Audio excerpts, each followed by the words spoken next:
Yalana les beauties, j'espère que vous allez bien. On se retrouve aujourd'hui dans une courte vidéo. J'avais envie de retracer avec vous l'histoire du maquillage et j'avais également envie de vous partager comment réparer ces fards poudrés. Ça peut être vos fards à paupières, vos blushs, vos bronzers, peu importe. À partir du moment où c'est un fard qui est poudré, parce qu'il faut savoir qu'il existe également des fards crème. Donc si cette vidéo vous intéresse, c'est parti! En tout temps, les hommes et les femmes ont cherché à sublimer leur beauté. Déjà, les hommes préhistoriques ont peint avec de la peinture naturelle leur corps. Voilà, c'était une manière pour eux d'être beaux, de s'afficher. Et ça a été les prémices en quelque sorte du body paint que l'on connaît actuellement. 3000 ans avant Jésus-Christ, les Égyptiens utilisaient du colle et de la suie pour maquiller le contour de leurs yeux et ça leur permettait en fait de minimiser les reflets du soleil. Ensuite, au XVIe siècle, au temps des rois, Louis XIV, Louis XV, Louis XVI, le maquillage était destiné donc aux nobles, aux personnes un peu plus aisées. Ils se peignaient, ils se poudraient le visage avec de la céruse. Donc c'est hautement toxique, c'est interdit aujourd'hui. Et ça leur donnait un teint très pâle, très blanc. Voilà, c'était la tendance de l'époque. Ils se peignaient également les lèvres en rouge avec de la teinture à partir de cochenille. Donc le cochenille, c'est un insecte. Voilà, ça leur permettait d'avoir des lèvres rouges. C'était aussi la tendance des grains de beauté, des faux grains de beauté. Voilà. Ensuite, en 1910, donc on se rapproche un peu plus de notre époque, le maquillage était amoral. Il était uniquement destiné aux prostituées. Voilà. En 1912, c'est la révolution. Le mouvement féministe est créé et elle démocratise l'utilisation du maquillage pour tout le monde.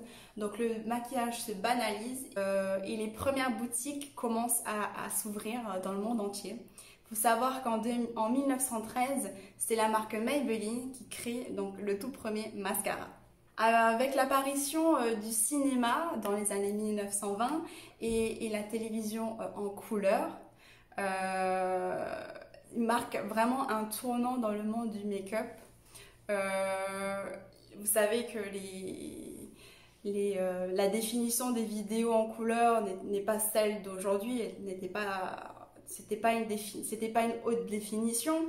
Et du coup, il jouait un petit peu avec le maquillage, avec le fond de teint. Et c'est aussi les débuts de la science-fiction. Voilà, le maquillage devient artistique. On fait des maquillages de monstres, Frankenstein, etc. Voilà, la science-fiction veut que voilà, on crée des make-up, voilà, des blessures, des fausses taches de sang. Donc voilà.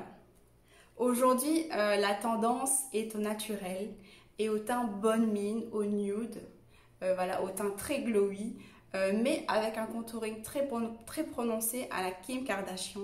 La dernière mode, la dernière tendance que j'ai vue sur les réseaux, c'est les fausses taches de rousseur. Donc voilà. La dernière tendance make-up. Donc voilà, le maquillage, il évolue constamment, il évolue tout le temps, tous les jours. J'espère que cette petite histoire sur le maquillage vous aura plu. On va passer maintenant à la réparation de vos fards poudrés. J'ai reçu il y a quelque temps la palette numéro 350, la Nature Glow de chez Morphe, donc avec un fard cassé. Pour la réparer, j'ai besoin d'un objet pour réduire le fard en poudre. Moi j'utilise une cuillère et vous pouvez utiliser ce que vous voulez. On a besoin également d'alcool 90 degrés transparente. N'utilisez pas l'alcool jaune parce qu'elle peut modifier la couleur, la teinte de votre poudre. On a besoin d'un mouchoir. et d'un objet de la taille de votre phare. Voici ma palette avec le phare cassé que j'ai reçu dans mon colis. Dans un premier temps, je vais réduire le fard à paupières en une poudre, comme ceci. Je viens même vraiment racler les bords du fard. Voilà, je viens vraiment réduire en poudre. Il ne faut pas qu'il y ait de morceaux.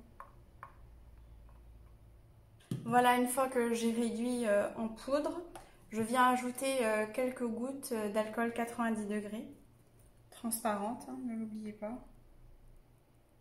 Et je vais venir mélanger tout ça en une pâte homogène.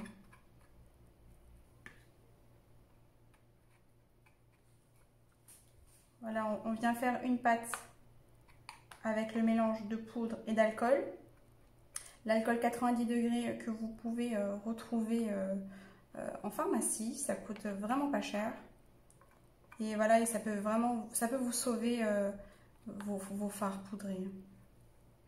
Voilà, une fois que vous avez obtenu une pâte homogène, il faut venir la répartir dans le fard, uniformément dans le fard. Ensuite, j'ai besoin d'un mouchoir. Je vais venir le placer au-dessus. Je vais utiliser donc un objet. Donc moi, j'ai utilisé ma crème hydratante de chez MAC. En fait, elle a la même taille que mon fard. Et je vais venir la placer au-dessus de mon fard et je vais venir appuyer quelques secondes. Et voilà, mon fard est réparé. Donc voilà, mon petit phare est réparé. Je vais pouvoir l'utiliser dans quelques heures. Je vais attendre que ça sèche un petit peu.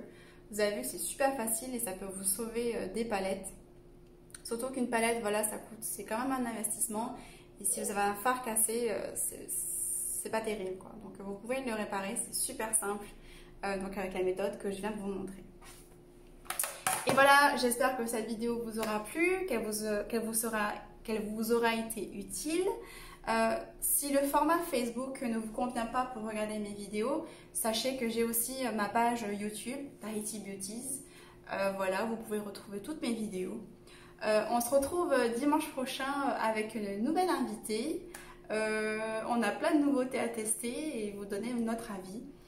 Donc on se dit à bientôt. Passez un bon dimanche. Demain c'est férié. Donc profitez bien. Je vous embrasse. Bisous, nana!